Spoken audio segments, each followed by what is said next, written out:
किसी जमाने में जब ज़रई समाज था, गांव के लोग मिलजुल कर एक एक बर्तन जोड़ के कपड़ा लीड़ा मिला के एक लड़की ब्याह देते थे।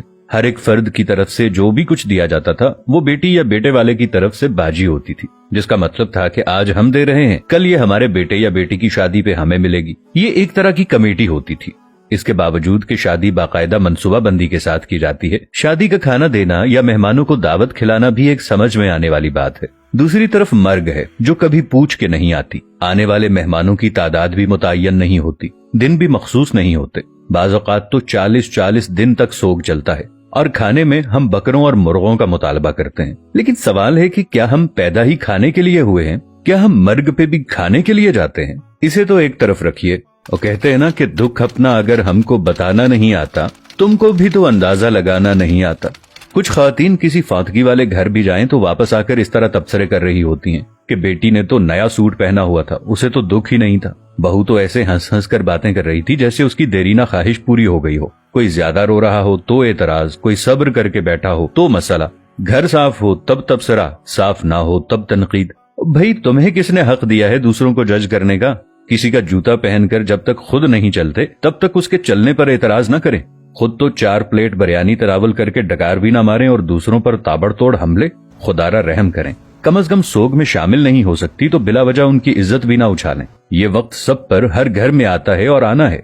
हमारे मर्द हजरात भी कुछ कम नहीं है। 2 लफ्ज ताजियत के तो ठीक से बोलने नहीं आते और सियासी थिएटर ऐसे सजा के बैठ जाते हैं कि फुतीदगी पर नहीं, इलेक्शन कैंपेन पर आए हों।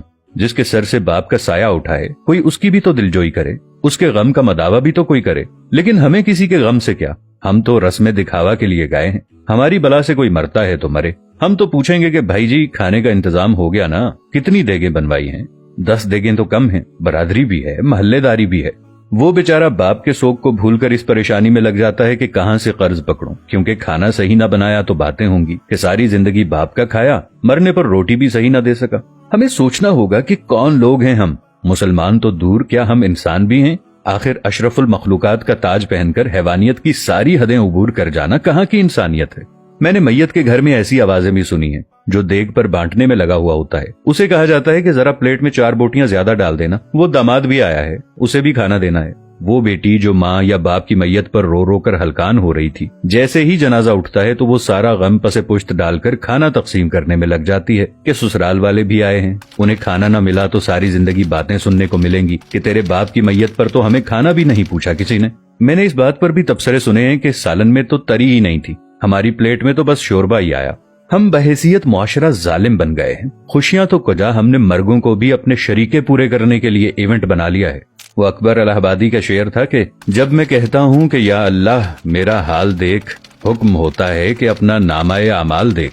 कुछ सवाल आपके ज़मीर के दरवाजे पर छोड़ रहा हूँ। क्या हम फुतीदगी के खाने का बाइकआउट नहीं कर सकते? क्या हम भूख लगने पर बाजार से खाना नहीं खा सकते या अपने घर पर जाकर नहीं खा सकते? क्या हम घर में ऐसा उसूल नहीं बना सकते कि खानदान में कोई किसी की फुतीदगी पर नहीं खाएगा? सोचिएगा जरूर। अब ये बात हम पर है कि इस बात को फैलाते हैं या महज ये वीडियो देखकर आगे गुजर जाते हैं। बात मुनासिब लगे तो एक लम्हा ज़ाय किए बगैर शेयर जरूर कर दीजिएगा ताकि इस्लाह का ये सिलसिला जारी और सारी रहे। जज़ाकल्लाह। मिलेंगे नई वीडियो के साथ, तब तक के लिए अल्लाह निगहबान।